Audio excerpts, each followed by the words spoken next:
Hi there, students. Actionable. Actionable. From the word action, an action, a movement. Actionable. Okay, if something is actionable, it is capable of being acted on.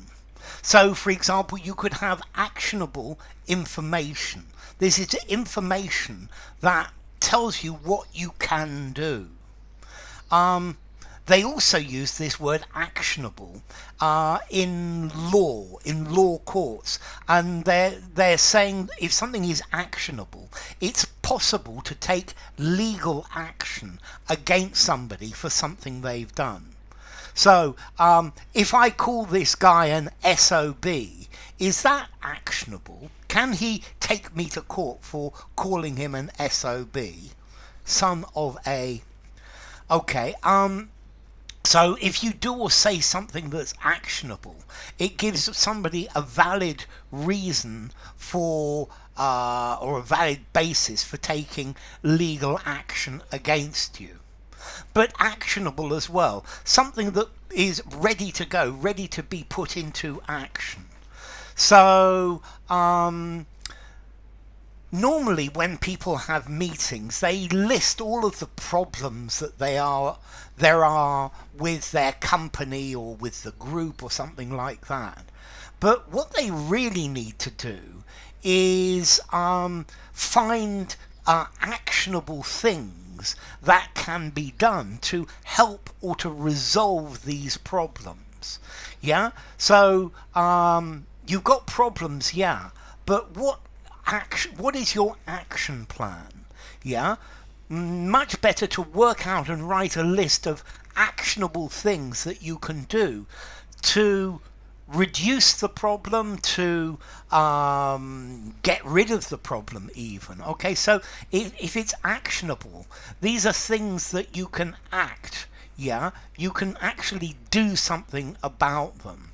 Yeah, they have practical value.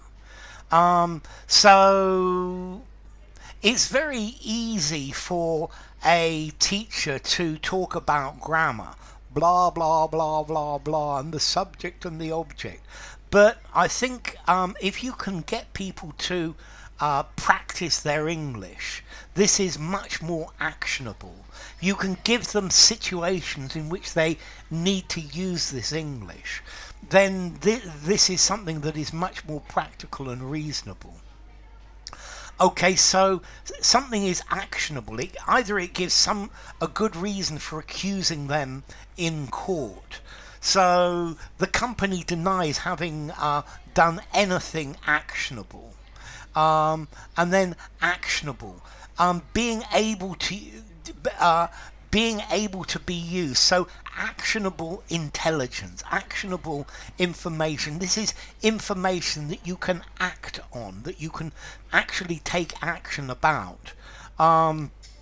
So the police suspect that this person is going to commit a robbery. Yes, but that's not actionable. You suspect, but you can't be sure. If you could find evidence, then this information would be much more actionable. Yeah, capable of being acted upon. Okay, and that's this idea of something that's actionable, capable of being put into practice. So yeah, the people complain that the government spend too much money. But it would be much better if they suggested actionable measures to reduce government spending. Well, they could reduce spending by cutting their own salaries. That certainly would be actionable. Yeah, something that's readily used, that's easy to use. Yeah, is actionable. And then also this idea of something actionable from a legal point of view, providing grounds for legal action. Actionable, something that can be acted upon, that can be used as a basis for taking action. So, formality, actionable. I think I'm going to give it a 5.5. No, I'm going to give it a 6 in formality. Use it semi-formal conversation, semi-formal or formal writing. And then as to origin, well, it comes from the word action, Latin actionabilis. So action is something that you can act on. Actus, from agere, to do or to act. So enough. If you enjoyed the video, give it a rating. That's something actionable you can do to appreciate my channel. Subscribe to my channel. That's also actionable. And I'll see you soon. Bye for now. Actionable.